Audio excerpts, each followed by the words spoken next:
नमस्कार। भाषा ज्ञान पर आधारित हमारे चैनल हिंदी जगत में एक बार फिर आपका स्वागत है। हमारा आज का वीडियो कक्षा 10वीं हिंदी कोर्स ए की पूरक पाठ्य पुस्तक कृतिका भाग 2 में संकलित एवं अज्ञेय जी द्वारा रचित गद्य पाठ मैं क्यों लिखता हूँ पर आधारित है। इस वीडियो में हम पाठ का सार, पाठ्य पुस्तक के प्रश्न उत्तर एवं अन्य महत्वपूर्ण प्रश्नों पर चर्चा करेंगे। तो आइए प्रारंभ करते हैं पाठ के सार से। मैं क्यों लिखता हूँ का उत्तर देते हुए लेखक कहते हैं कि मैं इसलिए लिखता हूँ क्योंकि मैं स्वयं जानना चाहता हूँ कि मैं क्यों लिखता हूँ। बिना लिखे मैं इस प्रश्न का उत्तर जान ही नहीं सकता। वास्तव में कोई भी लेखक लिखकर ही उस आभ्यंतर विवशता को जान सकता है जिसके कारण उसने लिखा, और लिखकर ही वह उस विवशता से मुक्त हो पाता है।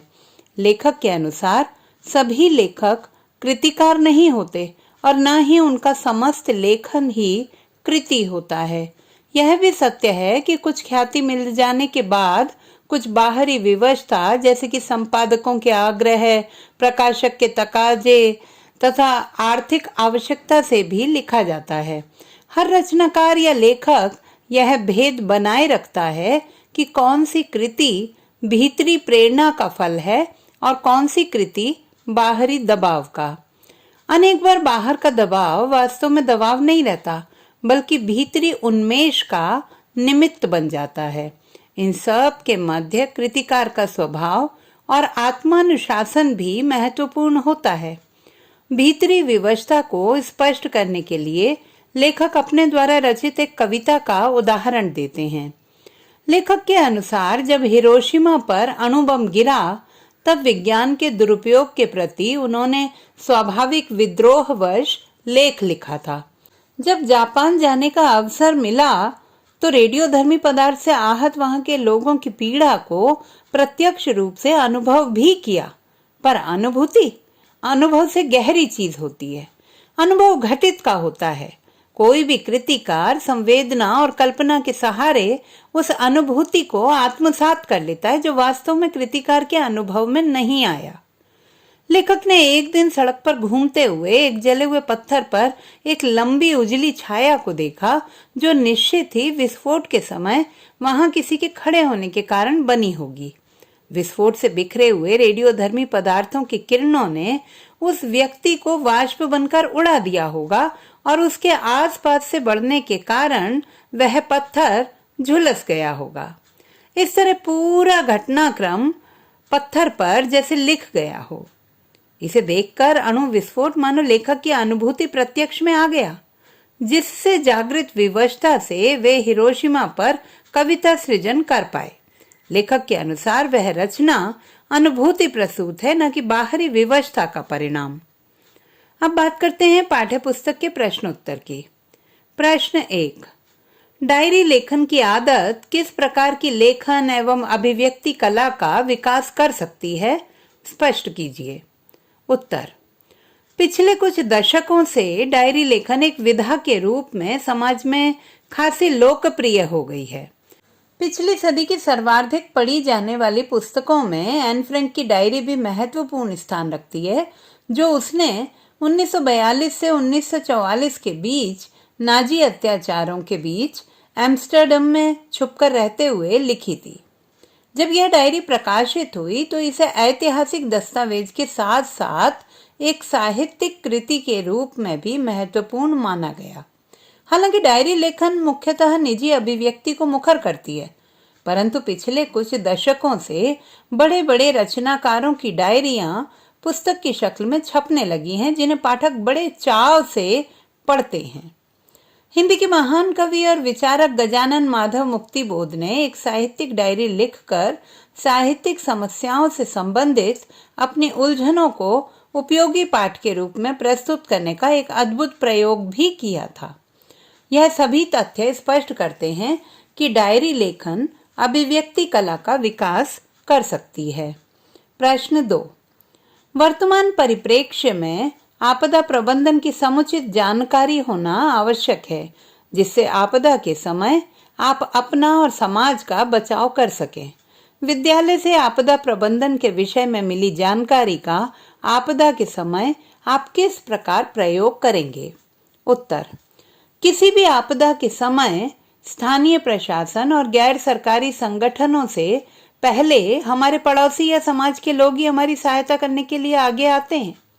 जीवन रक्षा और आने वाली परेशानियों को कम करने के उद्देश्य से आपदा से पहले और बाद के कुछ घंटे अत्यधिक महत्वपूर्ण माने जाते हैं। आपदा प्रबंधन के विषय में विद्यालय से प्राप्त जानकारी के अनुसार विपरीत परिस्थितियों में हमें बिना धैर्य खोए अपने विवेक से काम लेते हुए तुरंत बचाव के उपाय करने चाहिए। आपदा प्रबंधन के विभिन्न नियमों पर अमल करते हुए अपनी सुरक्षा के साथ साथ दूसरों की सुरक्षा में तत्पर रहना चाहिए। यथासंभव प्राथमिक उपचार, खोज एवं बचाव आदि से संबंधित लोगों से संपर्क कर आपदा प्रभावित लोगों के लिए सहायता मांगनी चाहिए। प्रश्न 3, युद्ध काल में सैनिकों द्वारा ब्रह्मपुत्र नदी में बम फेंककर हजारों मछलियों को बेवजह मारने के प्रसंग से स्पष्ट कीजिए कि आवश्यकता से अधिक संचय करने की प्रवृत्ति कहां तक उचित है? उत्तर: युद्ध काल में सैनिक अपने भोजन की व्यवस्था हेतु ब्रह्मपुत्र नदी में बम फेंककर मछलियों को मारा करते थे। इस प्रयास में उनकी आवश्यकता से कहीं अधिक मछलियां मर जाया करती थी, जिनका उपयोग न होने के कारण उन्हें फेंक दिया जाता था। इस प्रसंग के माध्यम से लेखक स्पष्ट करना चाहते हैं कि किसी भी चीज की अति उचित नहीं होती। संचय की प्रवृत्ति को एक अच्छा गुण मानने के बावजूद आवश्यकता से अधिक संचय अनुचित माना जाता है। एक सभ्य समाज में रहने वाले सभी लोगों के लिए वस्तुओं एवं सेवाओं का समान वितरण अत्यावश्यक है। असामान्य वितरण की स्थिति समाज में अराजकता उत्पन्न करेगी। अराजकता न केवल दासत्व को जन्म देती है, बल्कि समाज को पतन की ओर भी अग्रसर करती है। प्रश्न 4, आज विश्व के अधिकतम देश शांति एवं सुरक्षा की दुहाई देकर परमाणु एवं जैविक हथियारों का निर्माण कर रहे हैं। क्या आपकी राय में शांति और सुरक्षा के नाम पर इन हथियारों का निर्माण उचित है? उत्तर: देश की शांति एवं सुरक्षा के नाम पर परमाणु एवं जैविक हथियारों का निर्माण किसी भी परिस्थिति में उचित नहीं है। शांति स्थापित करने के लिए वैचारिक आदान प्रदान का सहारा लिया जा सकता है। प्रेम और सद्भाव का प्रसार शांति बनाए रखने में महत्वपूर्ण भूमिका निभाता है। इन विनाशकारी आयुधों से जीवन, संपत्ति और पर्यावरण की भारी हानि होती है। मानव सभ्यता के लिए अत्यंत खतरनाक इन आयुधों का निर्माण पूर्णतया अनुचित है। प्रश्न 5, आज का युवा कल के देश का भविष्य है। देश के भावी कर्णधार होने के नाते विज्ञान के दुरुपयोग को रोकने में आपकी क्या भूमिका हो सकती है? उत्तर: आज के इस वैज्ञानिक युग में विज्ञान का खुलेआम दुरुपयोग हो रहा है। विज्ञान ने विविध क्षेत्रों पर अपना प्रभुत्व जमा लिया है। विविध जन उपयोगी आविष्कारों के साथ साथ वह विज्ञान का दुरुपयोग करते हुए विनाशकारी उपकरणों, रासायनिक एवं जैविक हथियारों और विषैली गैसों के माध्यम से सब कुछ अपनी मुट्ठी में कर लेना चाहता है। आज का युवा कल के देश का भविष्य है। एक संवेदनशील युवा नागरिक होने के नाते विज्ञान के दुरुपयोग को रोकने में हमारी महत्वपूर्ण भूमिका है। पर्यावरण संरक्षण तथा प्रदूषण की समाप्ति हेतु लोगों को जागरूक करें। आधुनिक वैज्ञानिक हथियारों का प्रयोग यथासंभव जनहित में हो, मानव विनाश के लिए नहीं। विज्ञान की चिकित्सीय खोज का दुरुपयोग कर प्रसव से पूर्व संतान के लिंग की जानकारी और कन्या शिशु भ्रूण की हत्या समाज में विषमता उत्पन्न करती है, अतः इस पर रोक लगाई जानी आवश्यक है। विज्ञान के सदुपयोग और दुरुपयोग बताते हुए सदुपयोग हेतु जन जागरूकता का प्रसार करना होगा। प्रश्न 6, हिरोशिमा और नागासाकी जैसी घटनाएं विज्ञान के दुरुपयोग को दर्शाती हैं। विज्ञान एक ओर हमें सुविधा संपन्न बनाता है तो दूसरी ओर हमारे लिए एक बड़ा खतरा भी बनता जा रहा है। स्पष्ट कीजिए। उत्तर: यह सत्य है कि आज विज्ञान ने मनुष्य को उन्नति के चरम शिखर पर खड़ा कर दिया है। आधुनिक वैज्ञानिक आविष्कारों से जीवन में एक नई क्रांति आ चुकी है, परंतु दूसरी ओर यह हमारे लिए बड़ा खतरा भी बनता जा रहा है। युद्ध के विनाशकारी उपकरण जगत के विनाश के लिए तत्पर हैं। स्वयं को विश्व में शक्तिशाली देश के रूप में स्थापित करने के लिए ही आज अनेक देश परमाणु बम बना रहे हैं। यहाँ तक कि अपनी शक्ति प्रदर्शन के लिए वे दूसरे देशों पर बम गिरा भी रहे हैं। मानव सभ्यता के हित में विज्ञान के बढ़ते दुरुपयोगों को रोकना अत्यावश्यक है। प्रश्न 7, विज्ञान का अनावश्यक प्रयोग कितना उचित है? आप इसके दुरुपयोग को कैसे रोकेंगे? अपने विचार लिखें।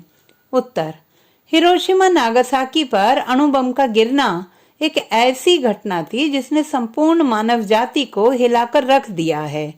यह विज्ञान का सबसे भयानक दुरुपयोग था। यदि भविष्य में पुनः अणु बम का प्रयोग होता है तो संपूर्ण सृष्टि के विनाश की संभावना से इनकार नहीं किया जा सकता। आज दिनों दिन विज्ञान के दुरुपयोग के क्षेत्रों का विस्तार बढ़ता ही जा रहा है। मानव हित में इन्हें रोकना अत्यधिक आवश्यक है।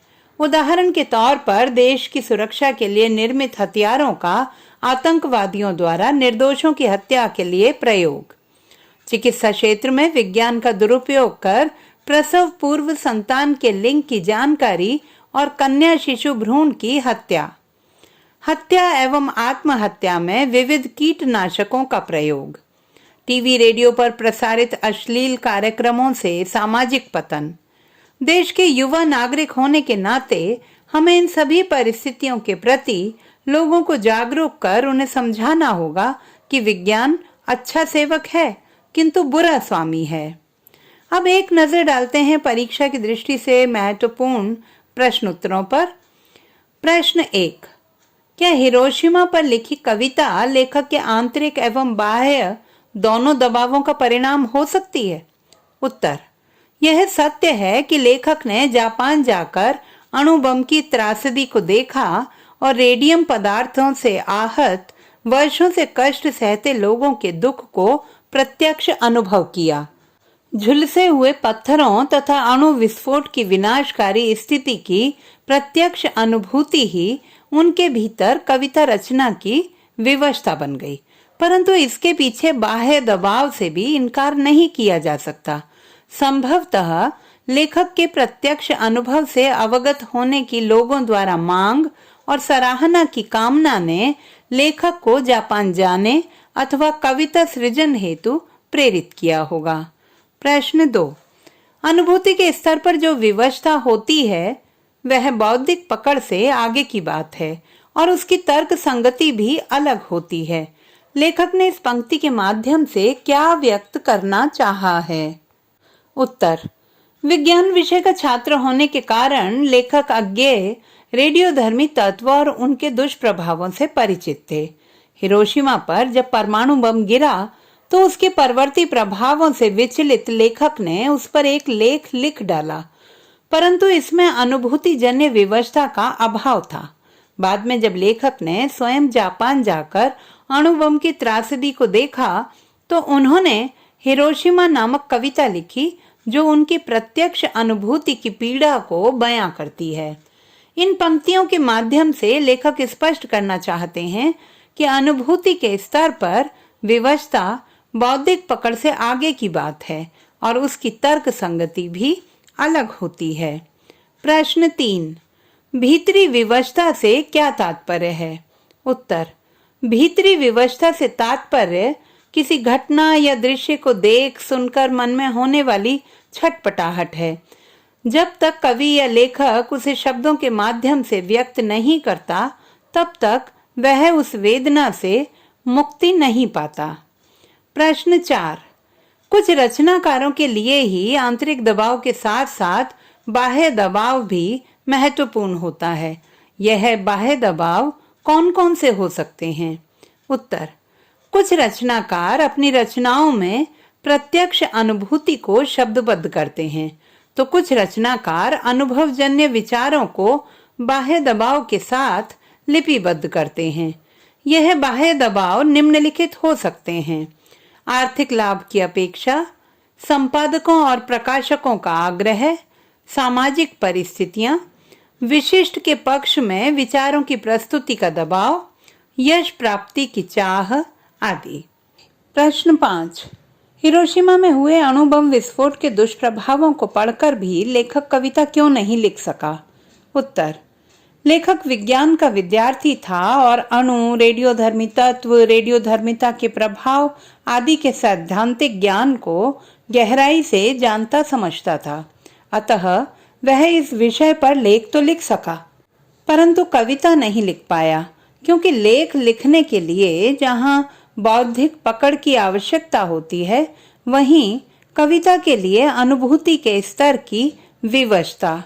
हिरोशिमा की घटना पढ़ने मात्र से उसके भीतर अनुभूति के स्तर की वह विवशता उत्पन्न न हो सकी जिससे वह कविता लिख पाता। तो बच्चों, आशा करती हूँ कि हमारा आज का यह वीडियो आपके लिए अत्यंत उपयोगी सिद्ध होगा। इसी पाठ के बहुवैकल्पिक प्रश्नों पर आधारित हमारा आगामी वीडियो देखना ना भूलें। भाषा संबंधी किसी भी समस्या के समाधान हेतु बने रहिए सुनीता भटनागर हिंदी जगत के साथ। आपका दिन शुभ हो।